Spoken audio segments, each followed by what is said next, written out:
मित्रांनो, राज्यातील 34 जिल्ह्यांमधून तब्बल 4,53,228 लोकांनी अर्ज केले होते. या यादीमध्ये तुम्ही जिल्हावाईज अर्जांची आकडेवारी पाहू शकता. 4,53,228 लोकांपैकी बहुतांश लोकांची प्राथमिक निवड करण्यात आली आणि निवड झालेल्या लोकांना कागदपत्रे अपलोड करण्यास मेसेजद्वारे सांगण्यात आले. त्यानंतर कागदपत्रांच्या पडताळणीमध्ये बहुतांश लोकांची कागदपत्रे त्रुटीत निघाली. त्या लोकांना त्रुटीची पूर्तता करण्यासाठी अवैध कागदपत्रे पुन्हा अपलोड करा असा मेसेजही पाठविण्यात आला. परंतु आता या वेळापत्रकानुसार अर्ज करणे किंवा त्रुटीची पूर्तता करणे इत्यादी बाबींसाठी ज्या तारखा देण्यात आल्या होत्या त्या तारखा आता पूर्णपणे कालबाह्य झाल्या आहेत.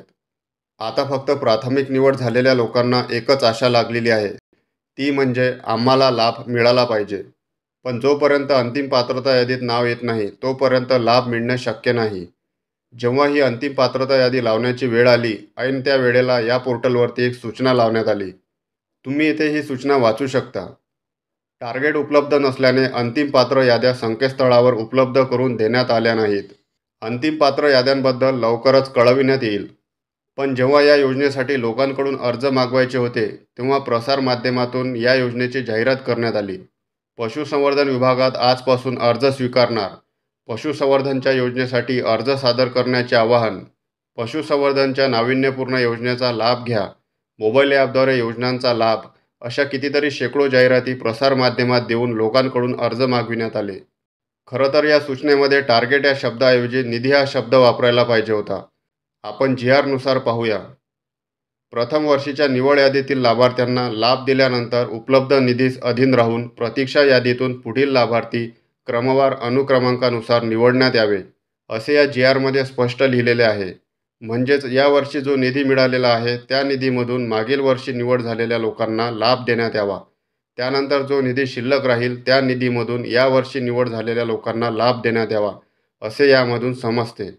जेव्हा एखाद्या पदासाठी जागा निघतात तेव्हा कॅटेगरीनुसार किती जागा आहेत हे रिक्रुटमेंटसाठी अप्लाय करणाऱ्या प्रत्येक लोकांना माहिती असते. पण या सूचनेमध्ये हा जो टार्गेट शब्द वापरला गेला आहे तो टार्गेट नेमका किती लोकांसाठी आहे असे प्रसारमाध्यमातून का छापण्यात आले नाही, जेणेकरून कोणत्या जिल्ह्यासाठी किती लोकांचा टार्गेट आहे हे अर्ज करणाऱ्या प्रत्येक लोकांना माहिती पडले असते.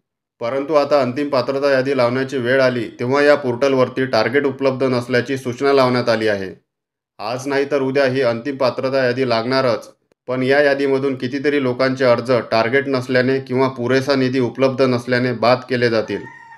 मागच्या वर्षी ज्या लोकांनी अर्ज केले होते त्या लोकांना माहिती असेल या योजनेमागचं नेमकं सत्य काय आहे. या योजनेतून किती लोकांना लाभ दिला जातो आणि कितीतरी लोकांना लाभ दिला जात नाही. मित्रांनो, या व्हिडिओच्या माध्यमातून मला काय सांगायचे होते हे तुमच्या लक्षात आले असेल. तर भेटूया पुढच्या व्हिडिओमध्ये नवीन माहितीसह. धन्यवाद.